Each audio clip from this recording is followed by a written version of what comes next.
Assalamualaikum warahmatullahi wabarakatuh. Apa kabar anak-anak? Sehat semua? Semoga kita selalu dalam lindungan Tuhan Yang Maha Esa dan selalu diberi kesehatan dan keselamatan. Oke? Pada pertemuan kali ini kita akan membahas mengenai sifat koligatif larutan.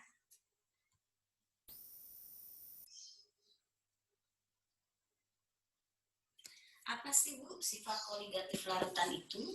Sifat koligatif larutan adalah sifat larutan yang tidak bergantung pada jenis zat terlarut, tetapi hanya bergantung pada jumlah partikel zat terlarut dalam larutan.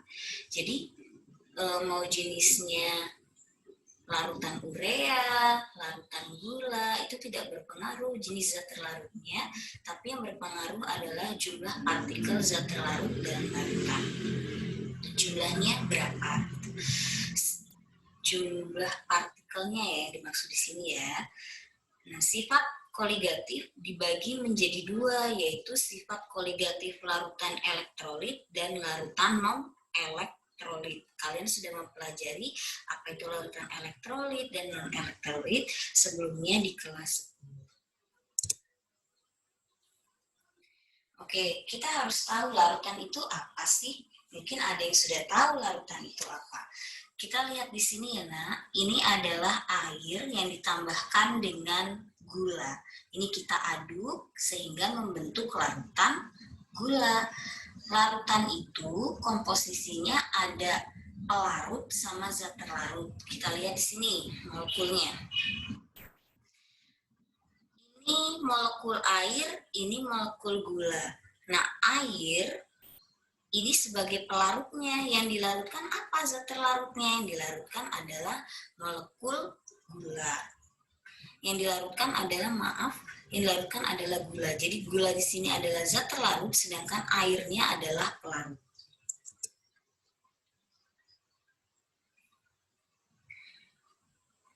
Sifat koligatif larutan. Terdapat 4 sifat koligatif suatu larutan, antara lain penurunan tekanan uap, kenaikan titik didih ya ini, penurunan titik beku, dan tekanan osmotik.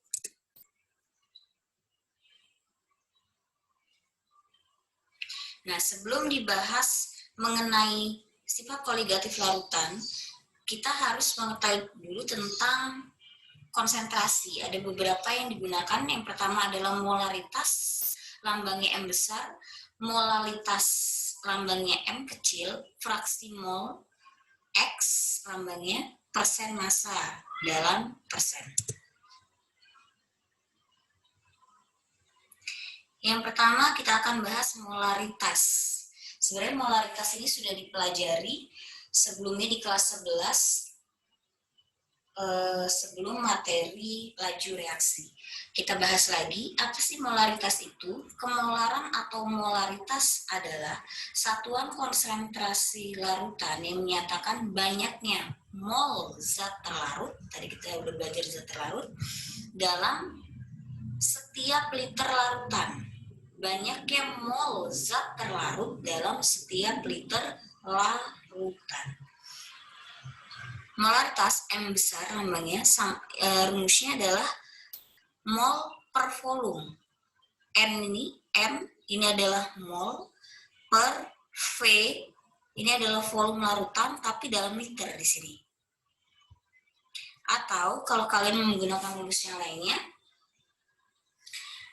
molaritas sama dengan, ini penjabarannya ya, massa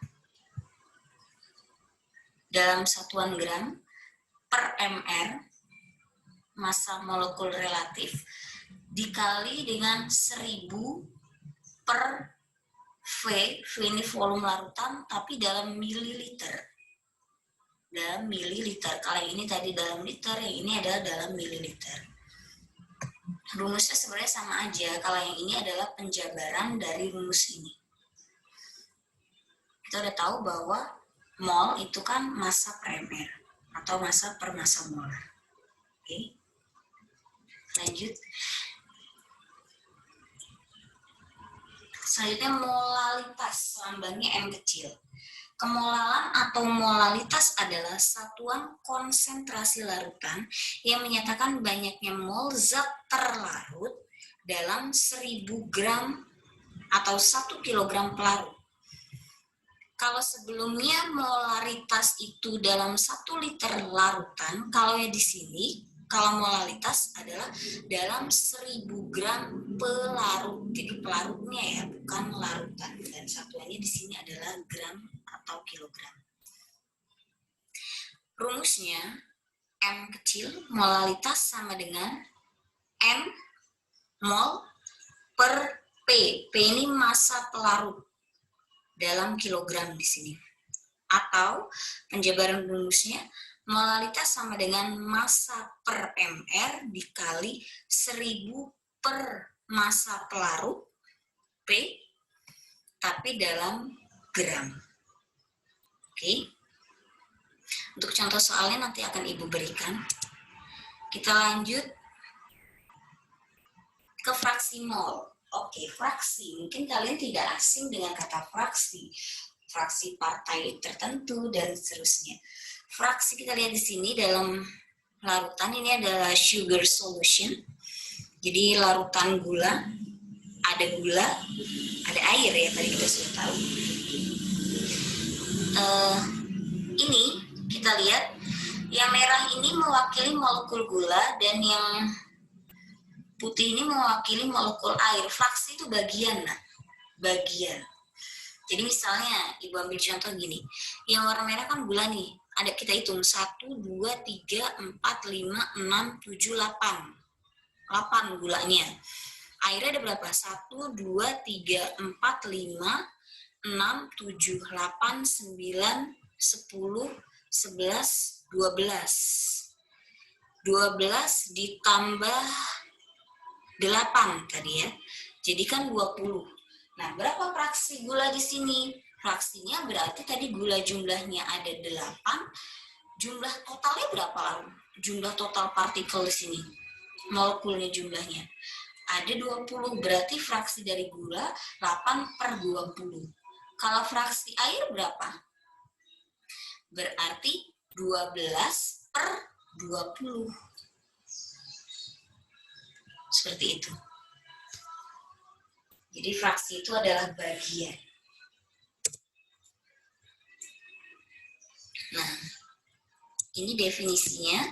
Fraksi mol adalah suatu besaran konsentrasi larutan yang menyatakan perbandingan banyaknya mol zat tersebut, misalnya zat tersebut ya zat A terhadap jumlah mol seluruh komponen dalam larutan. Misalnya dalam larutan tersebut ada A, ada B, berarti jumlah seluruhnya itu adalah A plus B gitu. Fraksi mol tidak mempunyai satuan dan dihasilkan dengan X, jadi dia nggak punya satuan.